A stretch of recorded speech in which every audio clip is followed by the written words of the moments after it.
Have you ever really stopped to think about how we learn to think? I mean, it's one of the biggest questions in all of psychology. And for a long time, the whole conversation was dominated by this incredible clash between two giants, Jean Piaget and Lev Vygotsky. These two completely revolutionized how we see the human mind, and today we're going to dive right into their great debate. All right, so let's start with the big one, right? The question that's kept philosophers and scientists up at night for centuries. How do we become, well, us? How does that tiny little brain in a newborn eventually learn to navigate the world, to solve complex problems, and get this, even to think about its own thinking? It's kind of mind-blowing when you think about it. Well, two thinkers, Jean Piaget and Lev Vygotsky, basically dedicated their entire lives to this. They both drew these amazing maps of our mental journey. But here's the thing. Their maps pointed in completely opposite directions. One guy, Piaget, saw it as an inside-out job, something we figure out on our own. The other, Vygotsky, saw it as an outside-in process, shaped entirely by the world and the people around us. So let's start with Piaget. His big idea was that kids aren't just empty buckets waiting for us to pour knowledge into them. No way. He saw them as little scientists. Seriously, they're out there actively exploring, poking things, running little experiments, and building their own understanding of the world, brick by brick. So you might be asking, how exactly do these little scientists build all this knowledge? Well, Piaget's answer was schemes. Just think of a scheme as a mental blueprint or like a little filing cabinet in your brain for understanding the world. A baby has a really simple scheme for, say, sucking, and adults, they've got a super complex one for how to do taxes. These are the basic building blocks we use to organize everything we know. Okay, so what happens when we run into something new? How do we adapt those blueprints? Piaget said it happens in two ways. First, there's assimilation.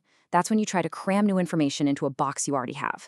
So a toddler sees a motorcycle, and because it has wheels and moves, they shout car. They're assimilating. But then there's accommodation. They realize, wait a minute, that's got two wheels, it's super loud, and they have to create a whole new box labeled motorcycle. And Piaget said that this constant push and pull, this back and forth between fitting things in and building new boxes, is literally how we learn. Now, here's a huge part of Piaget's theory. He believed this whole process isn't random. It unfolds in four very distinct universal stages. He saw it like a ladder that every single one of us has to climb in the exact same order.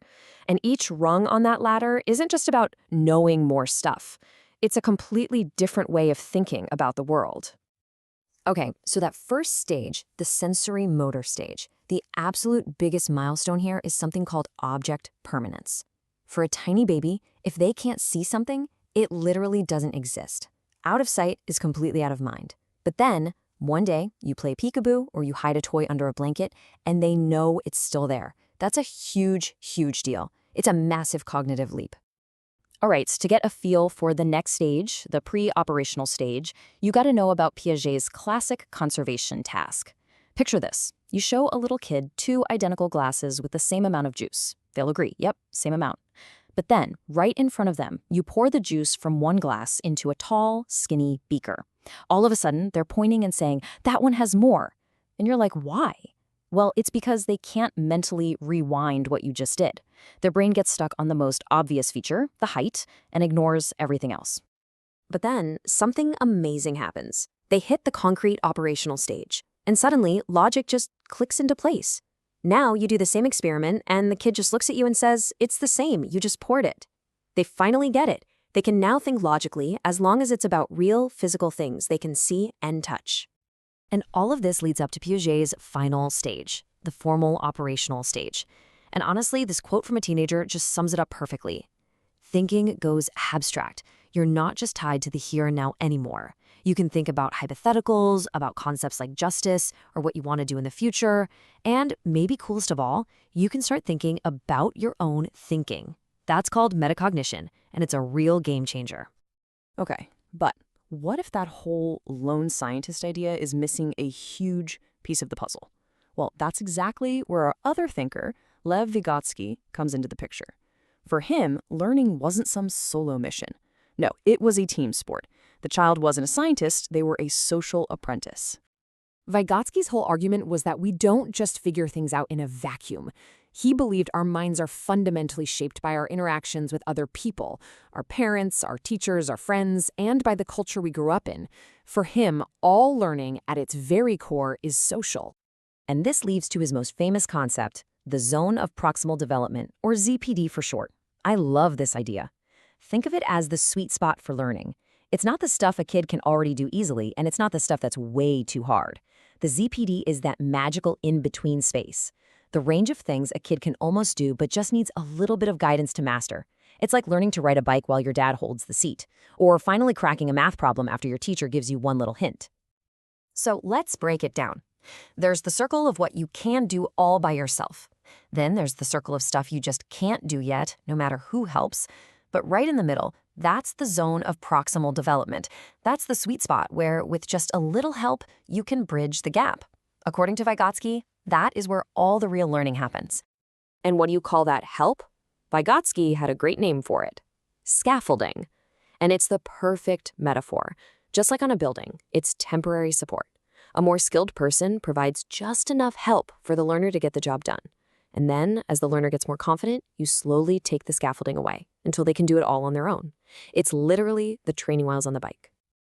And if you want to see just how different these two guys were, look at how they saw private speech. You know, when you see a little kid talking to themselves while they're playing or trying to build something, well, Piaget basically dismissed it. He thought it was just egocentric, a sign of immaturity. But Vygotsky, he saw it as something brilliant. He said that kid is using language as a tool to guide their own thinking, to plan their next move. For Vygotsky, that wasn't immaturity, that was thought in action. All right, so we've got Piaget's lone scientist on one side and Vygotsky's social apprentice on the other. Let's put them head to head and really break down the key differences. So when you lay it all out like this, the contrast is just stark. For Piaget, the primary driver is biology. Development happens in universal stages from the inside out, and language is just a side effect of thinking. For Vygotsky, it's all about social interaction. Development is shaped by culture, from the outside in, and language isn't a side effect, it's the central tool that makes complex thought possible. It really boils down to one fundamental question. Do we figure out how to think on our own, or are we taught how to think by the people and culture around us? Now, both of these amazing theories are really focused on kids and teenagers, but that leaves a huge nagging question, doesn't it? What happens when we become adults? Does our thinking just stop evolving? I mean, according to Piaget, his final stage pretty much wraps up by age 15. Sure, we learn more facts after that, but he argued that the basic machinery of our thinking is set. But is that really true? Do you think the same way you did as a teenager? Does an 18-year-old really approach problems in the same way a 40-year-old does? A lot of modern psychologists would say no way. And this has led some theorists to propose a fifth stage, something they call post-formal thought. And this is where thinking gets really interesting. It's more flexible, more nuanced. It's about realizing that the right answer almost always depends on the context, that there's not always a single perfect solution. It's about seeing truth as something you're always searching for, not something that's set in stone. And it's realistic. It understands that pure logic has to survive in the messy, complicated real world. Oh, and here's a big one. It recognizes that our emotions aren't just a distraction. They're actually part of how we think and reason. And really, that brings us right back to you. The incredible theories from Piaget and Vygotsky give us these two amazing lenses to see how a mind develops. But maybe the story doesn't end when we turn 16. So I want to leave you with this to think about. How has your thinking evolved since you were a teenager? Are you just the same person with more facts in your head? Or do you feel like you've unlocked a fundamentally new way of looking at the world?